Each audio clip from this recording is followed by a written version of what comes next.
Pineapple 2 pieces తీసుకున్నాను. ఉత్తిది తిని పళ్ళైతే పులిపెక్కిపోతున్నాయి, అందుకే ఇలా చేస్తున్నాను చూద్దామనేసి. పొయ్యి మీద ప్యాన్ పెట్టాను, కొంచెం నూనె వేసి పెనానికి అలా అప్లై చేసి ఇంకా ఈ పైనాపిల్ పీసెస్ని పెట్టేసి పైన కొంచెం ఉప్పు కొంచెం కారం అయితే వేశాను. ఇది నేను ఓన్గా చేయట్లేదు, చాలామంది చేశారు, ఒకప్పుడు ఫుల్ ట్రెండ్ అయింది ఇదైతే. నేను ఇప్పుడు చూస్తూ ఉన్నాను, ఇంకా పండు ఉంది కదా, ఉత్తిది తింటే పళ్ళేమో పులిపెక్కినట్టు అయిపోతున్నాయి, అందుకే ఇలా ఫ్రై చేస్తున్నాను. ఒక సైడ్ ఏమో కొంచెం జ్యూస్ చేస్తున్నాను, పాపకు అసలు నచ్చట్లేదు, జ్యూస్ చేస్తేనైనా తాగుతుందేమో అనేసి ఇలా జ్యూస్ చేస్తున్నాను. ఒక సైడ్ ఏమో ఫ్రై చేస్తున్నాను. పండు కట్ చేసి కొంచెం వేసి అందులోనే కొంచెం పంచదార కొన్ని నీళ్లు వేసి అయితే మిక్సీ పట్టేశాను. ఫైనల్గా మనకి పండు అయితే ఫ్రై అయిపోయింది. చాలా బాగుంది, చూడడానికి బాగా టెంప్టీగా, చూస్తేనే నోట్లో నీళ్ళు అయితే ఊరేస్తున్నాయి. టేస్ట్ ఎలాగుంటుందో ఏంటో కానీ. ఇంకా జ్యూస్ కూడా రెడీ అయిపోయింది, స్ట్రైన్ చేసేస్తున్నా. పాపకి ఫీవర్ ఉంది కాబట్టి ఆ రోజు తీసుకున్నప్పుడేమో బాగా తింది కట్ చేయించుకుంటే, ఇంకా మళ్ళీ ఒక 2 రోజుల తర్వాత కట్ చేస్తేనేమో తినట్లేదు ఇది. అందుకే ఇలా జ్యూస్ తాను తాగని లేదా పండన తిననేసి ఇలాగైతే చేశాను 2 రకాలుగా. బాగుందా?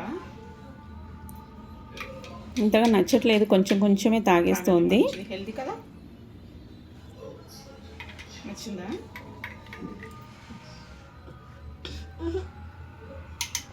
ఇంకొకటి స్ట్రాస్ వచ్చేసి మీకు కావాలనుకుంటే పైన ట్యాగ్ చేస్తానండి, చాలా బాగా హెల్ప్ అవుతాయి స్ట్రాస్ అయితే. జ్యూస్ తాగడానికి, మాల్ట్ తాగడానికి, వేడి తాగడానికి కూడా చాలా బాగుంటుంది.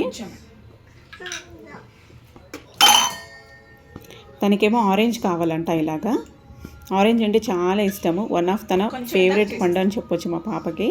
ఫోర్స్గా కొంచెమే తాగుతుంది జ్యూస్ అయితే.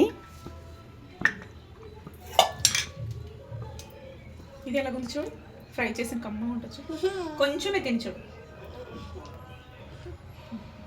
కొంచెమే ప్లీజ్. నచ్చట్లేదు తనకైతే, అస్సలు తినట్లేదు. చాలా బాగుంది టేస్ట్ అయితే. మార్నింగ్ ఇలా చేసింటే అందరు ఇలాగే బాగా తినేవాళ్ళు కదా అనిపించింది నాకు. ఈ మార్నింగ్ తిని మొత్తానికి పళ్ళు పులిపెక్కిపోయినందుకే మళ్ళీ ఇలా చేసుకున్నాను. ఒకప్పుడు అయితే ఫుల్ ట్రెండ్ అయింది కదా ఇది. చూడండి, ఆరెంజ్ వచ్చేసి తనకి ఇప్పుడు జ్యూస్ చేసి ఇవ్వాలంట. కట్ చేసి స్క్వీజ్ చేసి ఇస్తే తాగుతుంది. మళ్ళీ మిక్సీ పడితే అస్సలు నచ్చదు తనకైతే.